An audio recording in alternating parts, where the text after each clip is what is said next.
Welcome to public TV news బులెటిన్ల ముందుగా headlines. Warangal super speciality ఆసుపత్రి నిర్మాణ విషయంలో ఇష్టరీతిన అంచనా వ్యయం పెంచడంపై అధికారులపై సీఎం ఆగ్రహం.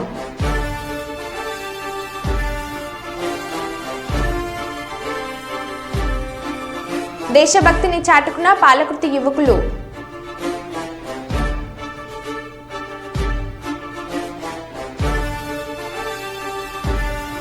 డీఈఓను సస్పెండ్ చేయాలని ఏబీవీపీ నాయకులు డిమాండ్.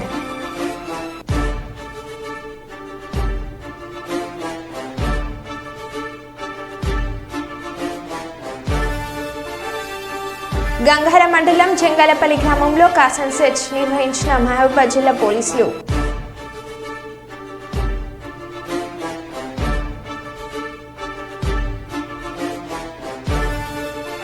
నిజమైన ప్రజా సంక్షేమం అందించే కూటమి ప్రభుత్వమే ఎమ్మెల్యే జ్యోతుల నెహ్రూ.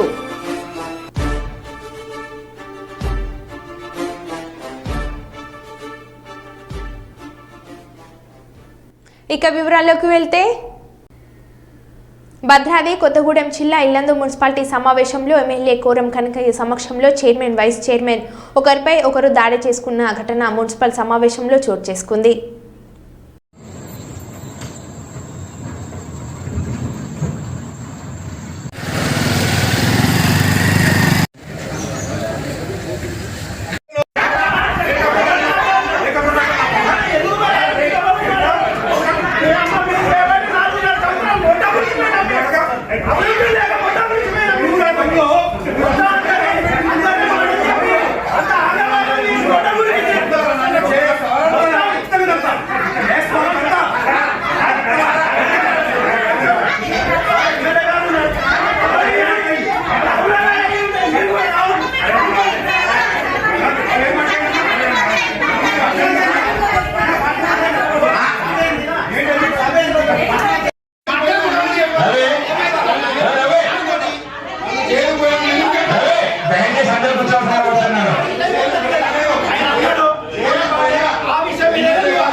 మరో 4 నెలల్లో కేతన్పల్లి మున్సిపాలిటీ ప్రజలకు రైల్వేపై ఫ్లైఓవర్ బ్రిడ్జ్ అందుబాటులోకి రానుందని చెప్పారు. ఎమ్మెల్యే గడ్డం వివేక్ వెంకటస్వామి అన్నారు.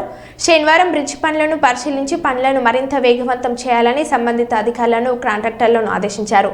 అలాగే బ్రిడ్జ్ నిర్మాణం ఆలస్యానికి గల కారణాలను అధికారులను అడిగి తెలుసుకున్నారు. అనంతరం కుర్మపల్లి గ్రామంలో పర్యటించి చేయాల్సిన అభివృద్ధి పనులను పరిశీలించారు. ఈ సందర్భంగా ఆయన మాట్లాడుతూ 2009 సంవత్సరంలో ఎంపీగా ఉన్న సమయంలో రైల్వే గేట్ వలన జరుగుతున్న మరణాలను దృష్టిలో పెట్టుకుని బ్రిడ్జ్ నిర్మాణానికి అనుమతి తీసుకొచ్చానని, రైల్వే ట్రాక్పై బ్రిడ్జ్ నిర్మించి దాదాపుగా 10 ఏళ్లు గడుస్తున్న రాష్ట్ర పరిధిలో ఉన్న ఆర్ఓబీ పనులు గత పాలకుల నిర్లక్ష్యంతో పనులు పూర్తిగా కాలేదని మండిపడ్డారు. ఆర్ఓబీ పనులకు సంబంధించి అంతరాయాలను పూర్తిగా తొలగించామని, దసరాలోపు రైల్వే బ్రిడ్జి నిర్మాణం పనులు చేసి ప్రజలకు రాకపోకలను అందుబాటులోకి తెస్తానని ఈ సందర్భంగా ఆయన పేర్కొన్నారు.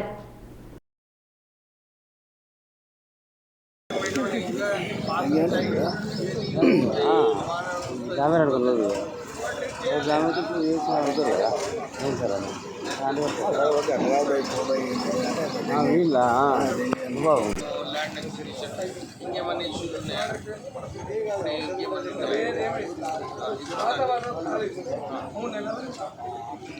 3 months వాతావరణం అయితే వాతావరణం సహకరిస్తాం. వర్షాకాలం వాతావరణం పెట్టుకునే చెప్పుకోవచ్చు. జరిగితే కాదు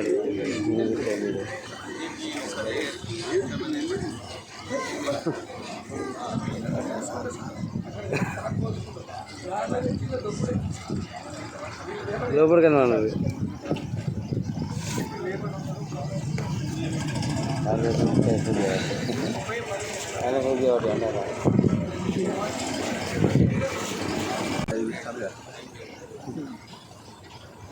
कहीं फोटो తీసుకున్నా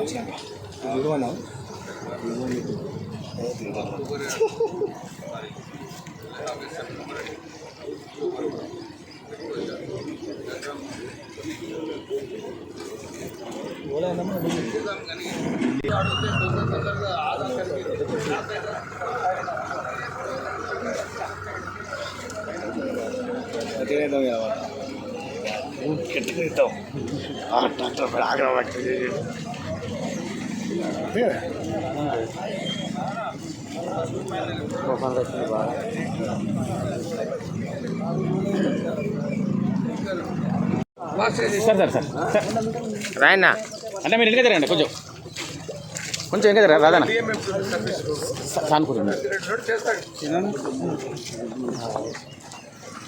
అన్న ఒక్క నిమిషం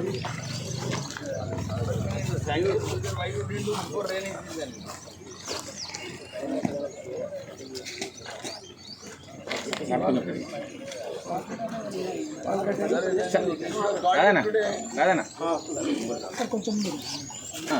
అరే రమణారావు సదాశివరెడ్డి ఉంటే రమ్మను ఒకసారి ఇక్కడ రమ్మను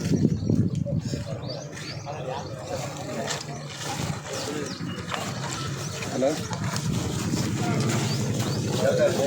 రాదన్నా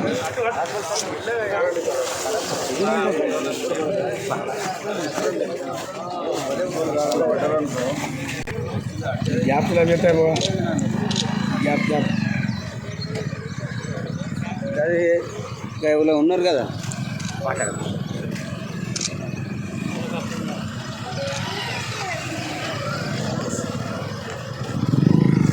ఓకే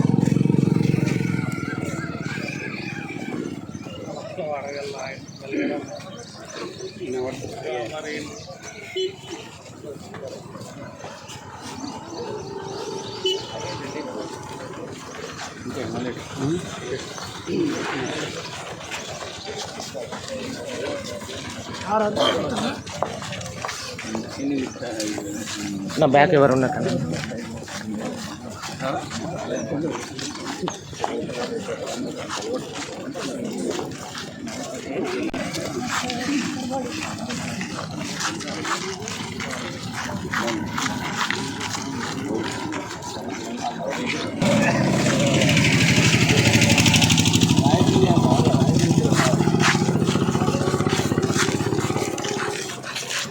బ్యాక్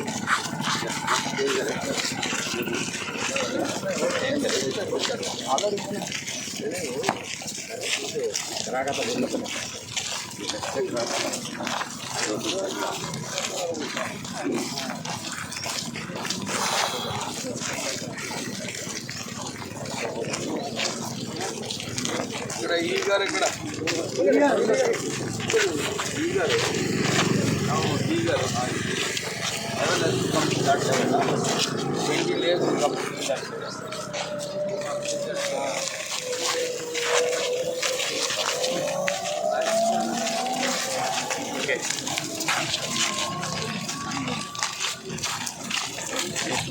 చెలపల్లి ఎన్టీఆర్ స్కూల్ సందర్శించిన NTR trust managing trustee Nara Bhuvaneswari.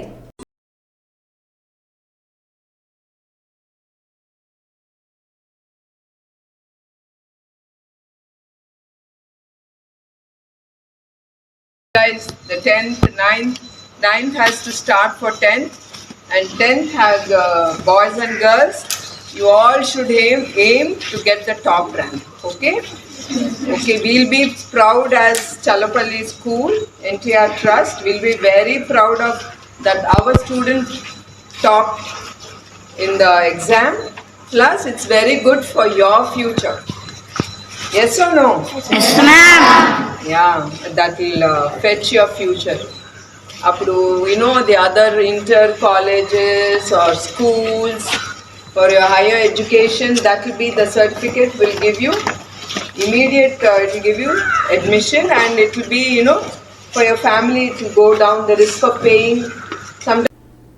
ప్రముఖ ఫోక్ సింగర్ సాయి చంద్ మొదటి వర్ధంతి కార్యక్రమంలో పాల్గొన్న బీఆర్ఎస్ వర్కింగ్ ప్రెసిడెంట్ కేటీఆర్, మాజీ మంత్రి హరీష్ రావు మరియు ఇతర నాయకులు. ఈ సందర్భంగా వారు గతంలో సాయి చంద్ పాటల ద్వారా చేసిన పలు సేవలను గుర్తు తెచ్చుకున్నారు. వారి కుటుంబానికి అండగా ఉంటామని హామీ ఇచ్చారు. సాయి చంద్ మరణం అనేది నిజంగా మనం ఎవరు ఊహించింది కాదు. నాకైతే ఒక కుటుంబ సభ్యుడిగా, ఒక స్వంత తమ్ముడిలాగా అన్ని రకాలుగా ఎంతో అండదండగా ఉండేవాడు. అన్నీ నాతో పంచుకునేవాడు. సంతోషం వచ్చినా మాట్లాడేవాడు, దుఃఖం వచ్చినా చెప్పుకునేవాడు. కొన్ని వేల కిలోమీటర్లు సాయి నేను తెలంగాణ రాష్ట్రం అంతా కూడా ప్రయాణించాం. ఇంత ఆత్మీయమైనటువంటి అనుబంధం సాయితో ఉండేది. కానీ ఆ రోజు ఉదయాన్నే ఫోన్ వచ్చింది, సాయి చంద్కు హార్ట్ అటాక్ వచ్చింది, కేర్ హాస్పిటల్ తెస్తున్నారంటే షాక్ అయిపోయాను. నిద్రలో అసలు అది కలనా నిజమా అన్నంత ఒకేసారి అసలు షాక్ కు గురయ్యాం. పరిగెత్తుకుంటూ కేర్ హాస్పిటల్కి వెళ్ళాను నేను. కానీ అక్కడికి వెళ్ళేసరికే పాపం సాయి మనలో లేకుండా పోయారు. రేపు జరగబోయే పెన్షన్ పంపిణీ కార్యక్రమం టీడీపీ, జనసేన, బీజేపీ కూటమి పార్టీల నాయకులు, కార్యకర్తలు కలిసి పెన్షన్ పంపిణీ చేయాలని, కార్యక్రమాన్ని విజయవంతం చేయాలని గోకవరం మండలం తెలుగుదేశం పార్టీ నాయకులు, మాజీ జెడ్పీటీసీ బోసుబాబు కోరారు. నమస్కారం. రేపు జరగబోయే పెన్షన్ పంపిణీ విధానంలో Telugu Desam party, Janasena party, BJP party నాయకులు, కార్యకర్తలు అందరూ కూడా సచివాలయాలకు వెళ్లి ఎవరి వార్డులో వారు సక్రమంగా సచివాలయ సిబ్బందితో తోడుగా ఉండి మీరందరూ కూడా పెన్షన్ పంపిణీ చేసే విధానంలో మీరందరూ పాల్గొని ఈ కార్యక్రమాన్ని జయప్రదం చేసి మరి గౌరవ ముఖ్యమంత్రి వల్లి నారా చంద్రబాబు నాయుడు గారు, డిప్యూటీ సీఎం పవన్ కళ్యాణ్ గారు, బీజేపీ నాయకులు, అలాగే మన ప్రియతమ నాయకులు శ్రీ జ్యోతుల నెహ్రూ గారు, వీళ్ళందరికీ మంచి జరగాలంటే మనం ఎలక్షన్ ముందు ప్రతి ఇంటికి వెళ్లి మీకు రాబోయే రోజుల్లో 4,000 పెన్షన్ వస్తుంది, 3 నెలలు కలిపి 7,000 పెన్షన్ ఇవ్వడం జరుగుతుందని మనం ప్రతి అవ్వతాతలకి, వికలాంగులకి, వితంతువులకి పెన్షన్ తీసుకునే ప్రతి ఒక్కరికి కూడా మనం చెప్పడం జరిగింది. మరి అదేవిధంగా రేపు జరగబోయే కార్యక్రమంలో మన కార్యకర్తలు కూటమి తరపున అందరూ కార్యకర్తలు, నాయకులు పాల్గొని ఈ కార్యక్రమాన్ని జయప్రదం చేసి మన రాష్ట్ర ప్రభుత్వానికి, మన గౌరవ శ్రీ జ్యోతుల నెహ్రూ గారికి మంచి పేరు తేవాలని నేను మనస్ఫూర్తిగా కోరుకుంటూ సెలవు తీసుకుంటున్నాను. ఎలాంటి అప్రూవ్స్ లేకుండా 11,000 కోట్లున్న అంచనా వ్యయాన్ని 1,726 కోట్లకు ఎలా పెంచారని ప్రశ్నించిన సీఎం, కేవలం మౌలిక ఆదేశాలతో 626 కోట్ల వ్యయం ఎలా పెంచుతారని ఆగ్రహం.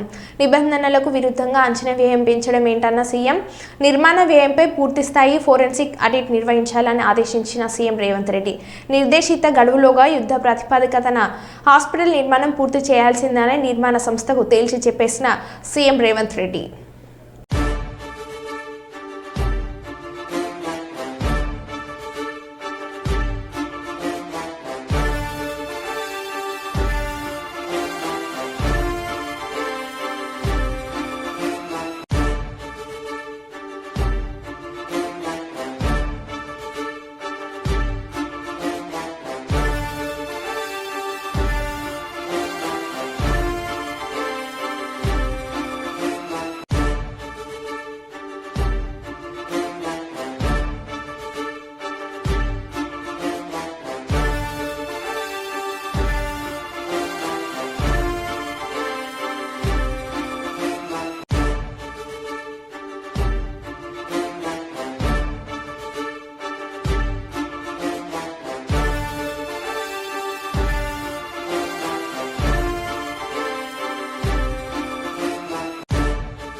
T20 క్రికెట్ వరల్డ్ కప్లో సౌత్ ఆఫ్రికాపై భారత్ విజయం సాధించిన సందర్భంగా పాలకుర్తి మండల కేంద్రంలోని రాజీవ్ గాంధీ చౌరస్తాలో యువకులు క్రికెట్ అభిమానులు సంబరాలు జరుపుకున్నారు. ఈ సందర్భంగా టపాకులు కాలుస్తూ బూమ్ బూమ్ బురుమ్రా అంటూ నినాదాలు చేశారు. ఎన్నో ఏళ్ల కల నెరవేరిందని ఆనందం వ్యక్తం చేశారు. అనంతరం జాతీయ జెండాలను ఊపుతూ దేశభక్తిని చాటుకున్నారు.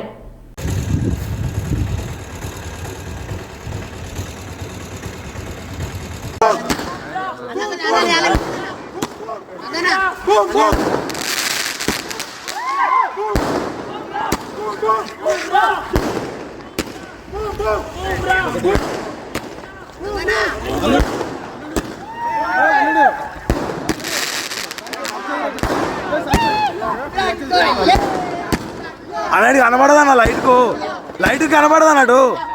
లైట్ కనబడదు, ఫ్లాగ్ ఒకటే కనబడదు, మనుషులు కనబడరు. ఇట్రా కనబడరన్నా.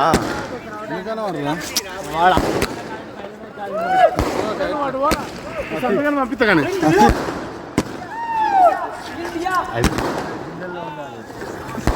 పోలవరంలో కీలక సాంకేతిక సవాళ్లను పరిష్కరించేందుకు అంతర్జాతీయ జలవనరుల నిపుణుల బృందం ప్రాజెక్టును పరిశీలిస్తుంది. అమెరికా, కెనడాల నుంచి 4 నిపుణులు వచ్చారు. కేంద్ర రాష్ట్ర జలవనరుల శాఖ అధికారులతో ఢిల్లీలో నిపుణులు బృందం సమావేశం అయ్యారు. అనంతరం రాత్రి రాజమండ్రికి చేరుకున్న నిపుణులు పోలవరం ప్రాజెక్టు వద్ద అధికారులతో భేటీ అనంతరం ప్రాజెక్టు సైట్ను పరిశీలించనున్నారు.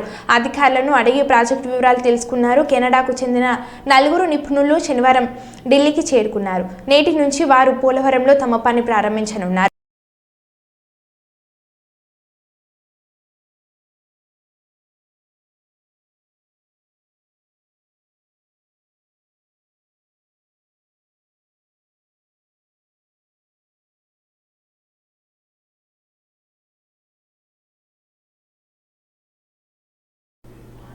పెద్దపల్లి జిల్లాలోని రామగుండం పోలీస్ కమిషనర్ కార్యాలయం నందు ఏర్పాటు చేసిన పదవి విరమణ కార్యక్రమంలో Ramagundam police commissioner M Srinivas IPS పాల్గొని పదవి విరమణ పొందుతున్న 7 పోలీస్ అధికారులను వారి కుటుంబ సభ్యులతో కలిసి శాల్వా పూలమాలలతో సత్కరించి జ్ఞాపిక అందజేసి శుభాకాంక్షలు తెలియజేశారు.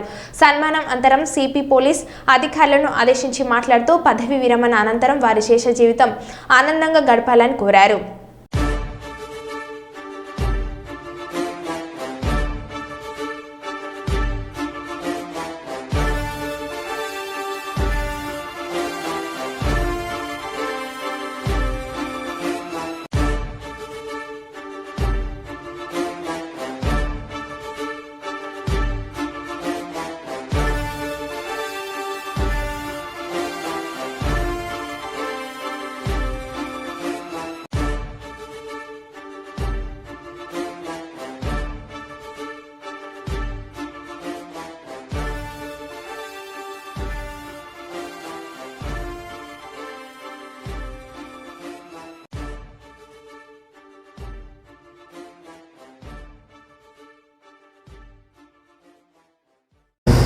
And those who are retiring and their family members, I wish you all the best in coming days. చాలా గర్వంతో రిటైర్ అవుతున్నారు. డిపార్ట్మెంట్లో, పోలీస్ డిపార్ట్మెంట్లో ఒక 2 years పనిచేయడం అంటే ఒక అదృష్టం. మీరు వేరే డిపార్ట్మెంట్స్లో చాలా వరకు మనం పోలీస్ డిపార్ట్మెంట్ నుంచి చేసేది మనకు కనబడదు. సోషల్గా చూస్తే చాలా ఇంపాక్ట్ ఉంది. ఒక పోలీస్ ఆఫీసర్ ఒక ఊరికి పోయి వాళ్ళ ప్రజలతో కలుసుగా పెట్రోలింగ్ చేస్తున్నారు అంటే అక్కడ ఉన్న వీధిలో కూడా వాళ్ళు అసలు ఇక ఎట్టినాతో నిలబడతారు. సరే, కానీ మీకు కాలు ఉంటుందా, చేయి ఉంటుందా, చక్కెర వస్తుందా అనే ఫస్ట్ క్లియర్ ఫాలో అయిపోతుంది. కమాన్ డ్యూటీ ఈరోజు ఉంది, మొత్తం అందరూ రెడీ అవ్వండి. 9 గంటల కంటే అందరూ 10 నిమిషాల ముందే కన్సెప్ట్లో మొత్తం యూనిఫామ్ వేసుకొని అంత రకాల తీసుకొని నెలగా వస్తారు. This is the disciplined department. మనం డిసిప్లిన్గా ఉండి సమాజాన్ని డిసిప్లిన్ పెట్టాల్సిన అవసరం చాలా ఉంది. కాలేజీ వాళ్ళు మన వేటాడారు, మన కూలి పని చేశారు, రావాలి కాలేజ్ వాళ్ళు చచ్చిపోయారు, సూసైడ్ చేస్తారు అంటే ఉండండి. సో మీకు ఆపర్చునిటీ అండ్ యూనిఫామ్ వేసుకొని కనబడుతున్నామంటే జీవితంలో బాగా సెట్ అయినారు. Everyone is speaking English. Even Manmal కూడా good in English. Very good. జీవితంలో ఏదో తక్కువ ఇలా జరిగింది. సో మీరు చాలా హ్యాపీ ఆరోగ్యంగా ఉండాలని అందరూ హ్యాపీగా ఉండాలని కోరుకుంటూ all the best. Thank you. మహబాద్ పట్టణంలోని ప్రతిపక్కకు చెందిన ఒక వ్యక్తి రోడ్డును ఆక్రమించి నిర్మాణం చేపట్టడంతో డ్రైనేజ్లో వెళ్లాల్సిన మురుగు ఎస్కోలు చర్చి ముందు రోడ్డుపై చేరుతుంది. దీంతో రోడ్డు మొత్తం మురుగునీరుతో బురద మయం కావడంతో దుర్వాసనతో పాటు దోమలు, ఈగలు, తేళ్లు, పాములు రావడంతో కాలనీ వాసులు భయాందోళనకు గురవుతున్నారు. 5 సంవత్సరాల క్రితం మున్సిపల్ అధికారులు సైడ్ కాలువను నిర్మిస్తున్న క్రమంలో ఆ కాలనీకి చెందిన వ్యక్తి రోడ్డుకు అడ్డంగా గోడ నిర్మించి బీటీ రోడ్డును కబ్జా చేశారని, నాటి నుంచి నేటి వరకు ఎగువ నుంచి వచ్చే వ్యర్థాలు, మురికి నీరు దిగువకు వెళ్లే మార్గం లేకపోవడంతో సమస్య ఏర్పడింది. తమ సమస్యల పరిష్కారం కొరకు గతంలో ఉన్న స్థానిక ఎమ్మెల్యే, కలెక్టర్, మున్సిపల్ అధికారులను సంప్రదించినా నేటి వరకు ఏ విధమైన ఫలితం జరగలేదని, ఇప్పటికైనా ఉన్నతాధికారులు స్పందించి రోడ్డుపై అక్రమంగా నిర్మించి ఉన్న గోడను తొలగించి మురుగునీరు సమస్యలను పరిష్కరించాలని కాలనీవాసులు మీడియా ద్వారా అధికారులను వేడుకుంటున్నారు.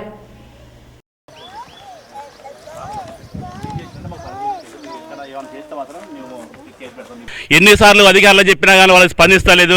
కలెక్టర్ గారికి కూడా మేము ఎన్నోసార్లు విన్నవించినాం, అప్లికేషన్ పెట్టినాము. దగ్గర 10 సార్లు అప్లికేషన్ పెట్టినా కానీ వాళ్ళు కూడా స్పందిస్తలేదు. తర్వాత గత మన ఏఈ గారు అయితేంది, ఏడీ గారు అయితేంది, తర్వాత చైర్మన్ అయితేంది, కమిషనర్ అయితేంది, వార్డు కౌన్సిలర్ గారు చెప్పినా కానీ వాళ్ళు ఎవ్వరూ స్పందిస్తలేదు. ఇక్కడ ఈ మురికాల వల్ల ఎంతో ఇబ్బంది జరుగుతుంది, ఇళ్లకే నీళ్ళు రావడం జరుగుతుంది. కాబట్టి దయమైన ఇది యొక్క కాలువని శుభ్రపరిచి ఆ నీళ్ళను బయటికి పంపించాలని కోరుతున్నాము. ఆ పక్కన ఇంతకుముందు మెటల్ రోడ్డు ఉండే, ఆ రోడ్డు కూడా దానికి గోడ కట్టేసి దాన్ని మొత్తం వాళ్ళు ఆక్రమించుకోవడం జరిగింది. దాన్ని కూడా మీరు స్పందించి దాన్ని మరి అది మరి పట్టా భూమా లేకపోతే గవర్నమెంట్ భూమా దాన్ని విచారించి దాన్ని రోడ్డుగా క్లియర్ చేసేసి డ్రైనేజ్ క్లియర్ చేయాలని మనం చేస్తున్నాము. తెలంగాణలోని ప్రతి పౌరుడికి త్వరలో హెల్త్ ప్రొఫైల్ డేటాతో కూడిన హెల్త్ కార్డు ఇవ్వబడుతుంది అని సీఎం రేవంత్ రెడ్డి ప్రకటించారు. తెలంగాణ రాష్ట్రంలో ఉన్న పేదలకు వైద్యము ఉచితంగా అందించాలి. ఏ పేదవాడు కూడా వైద్య సహాయం అందక మరణించిండన్న వార్త తెలంగాణ రాష్ట్రంలో వినకూడదు అని మా ప్రభుత్వం నిర్ణయం తీసుకున్నది. ఈరోజు చాలా మంది తెల్ల రేషన్ కార్డు తీసుకుంటున్నారు. ఎందుకని అని అడిగితే మాకు ఆరోగ్యశ్రీ కార్డుకు ఉపయోగపడుతుంది, లేకపోతే వైద్య సహాయం కోసం ఈ కార్డు ఉపయోగపడుతుందని. అందుకే మా పెద్దలు మిత్రుడు దామోదర రాజనరసింహ గారితో నేను మాట్లాడి ఈ రెండింటిని సెపరేట్ చేయదలుచుకున్నా.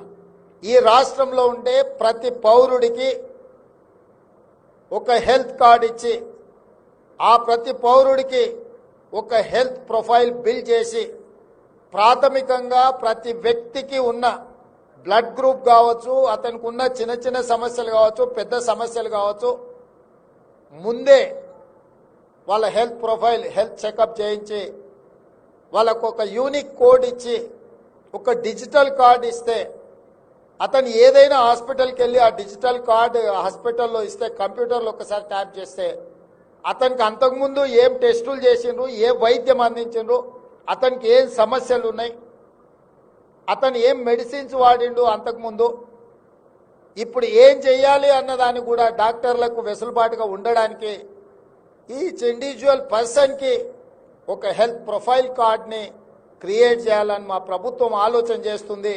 తొందరలోనే ఈ రాష్ట్రంలో ఉండే ప్రతి పౌరుడికి ప్రభుత్వం వైపు నుంచి ఉచితంగా వైద్యం అందించడమే కాదు, ఈచ్ ఇండివిజువల్ పర్సన్కి ఒక హెల్త్ కార్డ్ ఇచ్చి ఆ హెల్త్ ప్రొఫైల్లో వాళ్ళకు ఉండే అన్ని అసలు హెల్త్ చెకప్ చేసి వాళ్ళ బ్లడ్ గ్రూప్ నుంచి వాళ్ళ పూర్తి వివరాలు, వాళ్ళకు గతంలో అందించిన వైద్య ఏమి అనేది కూడా అందులో పెట్టే విధంగా దాన్ని అడ్వాన్స్ టెక్నాలజీతో ఇంటిగ్రేట్ చేయాలని మేము ఆలోచన చేస్తున్నాం. మరో బులెటిన్లో మళ్ళీ కలుద్దాం. Stay tune.